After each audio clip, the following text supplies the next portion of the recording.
अंत भला तो सब भला। रोली की शादी उसके माँ बाप एक आलसी लड़के से करा देते हैं। चलो, रोली की शादी हुई और हमने गंगा नहाई। और क्या, बेटियां तो होती ही हैं बोझ। हाँ, पर अब क्या चिंता, उतार तो दिया बोझ तुमने, अब वो लोग समझे। ससुराल में रोली का पति कहता है, देखो, मैं कोई काम नहीं करता, ये बात तुम्हारे मम्मी पापा को बता दी थी मैंने। अब जो किराया आता है दुकान का, उसी से घर का गुजारा करना है। कभी भूल से भी कोशिश ना करना किसी चीज की डिमांड की। क्या मम्मी पापा को पता था कि आप कोई काम नहीं करते? और क्या, बड़ा अच्छे से पता था। उन लोगों को तो तुम बोझ लगती थी, बोल रहे थे कि बस शादी कर लो और कोई मतलब नहीं है। रोली को ये सुनकर बहुत गुस्सा आता है, लेकिन करती भी तो क्या, क्योंकि वो जानती थी कि उसके माता पिता ऐसे ही हैं। जैसे तैसे रोली दिन काट रही थी। रोली को एक प्यारी सी बेटी होती है। धीरे धीरे वो बड़ी होती है और उसके साथ उसकी जरूरतें भी बढ़ती जाती है। सुनिए जी, अब तो सिमी बड़ी हो रही है, उसका स्कूल में दाखिला कराना है।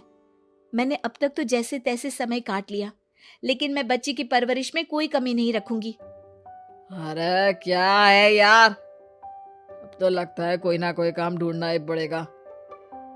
अब पति रोज काम की तलाश में जाता और बिना किसी काम के वापस आ जाता। रोली समझ जाती है कि पति के अंदर अब काम करने की क्षमता नहीं है।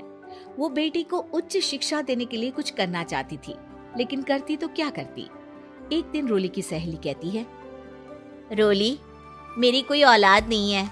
अगर तू मेरी औलाद को जन्म दे तो मैं तुझे तेरे मुंह मांगे पैसे दूंगी। अरे, तेरी औलाद को मैं कैसे जन्म दे सकती हूँ? सरोगेसी से बच्चा मेरा और वैभव का ही होगा, लेकिन कोख तेरी होगी। ये संभव है रोली। रोली कुछ सोचकर कहती है, मुझे मंजूर है, लेकिन मैं इसका 2 लाख रुपया लूंगी।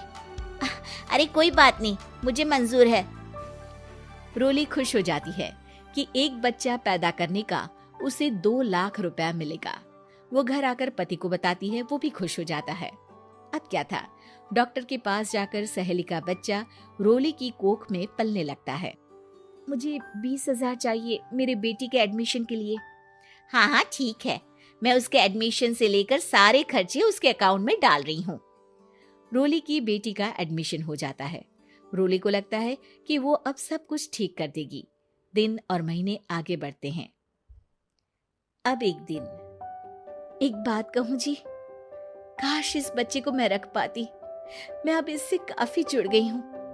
अरे यार, पता नहीं किसका बच्चा है, अपने पास है ना अपनी मुन्नी। हाँ, लेकिन अब मैं भी इस बच्चे से जुड़ाव फील करने लगी हूँ, लेकिन मैं ये जानती हूँ कि ये मेरा बच्चा नहीं है। दोनों की जिंदगी ठीक चल रही थी, लेकिन कहते ना कि सुख का पल ज्यादा लंबा नहीं होता। एक दिन रोली की सहेली का फोन आता है। रोली, मुझे अब ये बच्चा नहीं चाहिए, मैं अपने पति को छोड़ रही हूँ। अरे लेकिन मुझे पैसों की जरूरत है, बच्चा तुम्हारा है, मैं क्या करूँगी? सहेली बिना कुछ बोले फोन काट देती है, फोन स्विच ऑफ कर देती है। लेकिन रोली के जीवन का तूफान यहीं नहीं रुकता। रोली, मैं इतना भार नहीं उठा सकता। आज पढ़ाई का पैसा मांग रही हो, कल को शादी, कॉलेज और पता नहीं क्या क्या। मैं तुम्हें छोड़ रहा हूँ, अपनी बच्ची उठाओ और निकलो इस घर से। अरे पर मैं कर तो रही हूँ ना बच्चे के लिए काम, आप आराम से रहिए ना। क्या काम कर रही हो, देख रहा हूँ मैं। ये छोटा शहर है, यहाँ लोगों को बात बनाते वक्त नहीं लगता। तो मैं क्या करूँ? ज्यादा पढ़ी लिखी नहीं हूँ, कैसे घर के खर्चे चलाऊं? और आप तो काम करना ही नहीं चाहते। हाँ, ना चाहता हूँ और ना ही करूँगा। रोली को पति की बात पर काफी गुस्सा आ जाता है। ठीक है, अगर मेरे जीवन में संघर्ष ही लिखा है तो वही सही। इस वक्त पति होने के नाते आपको मेरा साथ देना चाहिए था, लेकिन नहीं, आपने तो इस हाल में मुझे घर से बाहर निकालने की बात कह डाली। देखो, ये सारी फालतू की बातों के लिए वक्त नहीं है मेरे पास। रोली, जिसकी कोख में किसी और का बच्चा था और साथ छोटी सी बेटी, पति का घर छोड़कर रास्ते पर आ जाती है। रोली के पास मायके के सिवा दूसरा कोई रास्ता नहीं होता। अरे रोली कैसी है? कितने दिनों के लिए आई है? हमेशा के लिए माँ। वो माँ को सारी बात बता देती है। ओए लड़की, इतनी हिम्मत का काम कर लिया। अरे ना ना, यहाँ कोई जगह नहीं है। तुम तो अपना बोरिया बिस्तर उठाओ और निकलो यहाँ से। रोली के पास अब मायके का रास्ता भी नहीं बचता। वो चुपचाप बच्ची को लेकर जा रही थी कि उसे दर्द होता है और वो डॉक्टर के पास चली जाती है और फिर वहां वो एक प्यारे से बेटे को जन्म देती है। कितना प्यारा है, कितने अभागे हैं इसके माँ बाप जो इसके पैदा होने पर भी नहीं है। तभी वहां डॉक्टर आ जाती है। रोली, बच्चे के पिता तुमसे मिलना चाहते हैं।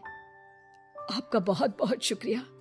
मैं इस बच्चे को पालूंगा, भले ही इसकी माँ ने इसे छोड़ दिया हो, पर मैं अपनी जिम्मेदारी निभाऊंगा।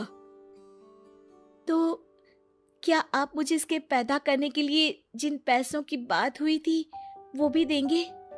हाँ, और साथ ही आप चाहें तो मेरे घर में रहकर मेरे बच्चे की देखभाल भी कर सकती हैं। मैं उसके लिए आपको सैलरी दे दिया करूंगा। रोली को लगता है कि जैसे भगवान ने उसके लिए सुकून का रास्ता खोल दिया। वो अब मुकेश के साथ उसके घर चली जाती है, जहाँ रहकर वो उस बच्चे की देखरेख करती है। अब मुकेश के घर को रोली अच्छे से संभाल लेती है। उसके लिए खाना बनाने से लेकर बच्चों की देखभाल और घर की देखरेख। धीरे धीरे मुकेश को रोली से प्यार हो जाता है। रोली, तुम्हारी बेटी और मेरा बेटा बिल्कुल भाई बहन की तरह साथ रहते हैं। हाँ, आखिर है तो एक ही कोख के बच्चे, अटैचमेंट तो होगा ही ना। रोली, तुमने घर और मुझे दोनों को संभाल लिया। ये तो मेरा काम है। आपने भी तो मुझे छत दी जिससे मैं अपनी बेटी की पढ़ाई और भविष्य के लिए पैसे जोड़ सकूं। अब रोली, क्या तुम मुझसे शादी करोगी? अब मैं जानता हूँ तुम्हारी भी शादी कुछ खास अच्छी नहीं रही। रोली को मुकेश की बात ठीक लगती है। वो उसे हाँ बोलने की सोच ही रही होती है कि उसके पहले पति का फोन आ जाता है। रोली, मैं बहुत परेशान हूँ। मेरा एक्सीडेंट हो गया है। मैं चाहता हूँ तुम वापस आ जाओ। रोली को पुराने पति की चिंता होने लगती है। वो सोचती है कि वो क्या कर रही थी। हाँ ठीक है, मैं आ रही हूँ। हाँ रोली, आ जाओ, लेकिन बच्ची को कहीं हॉस्टल में छोड़कर आना, क्योंकि मैं नहीं चाहता कि हम लोगों के बीच फिर से वो सारी बातें हो।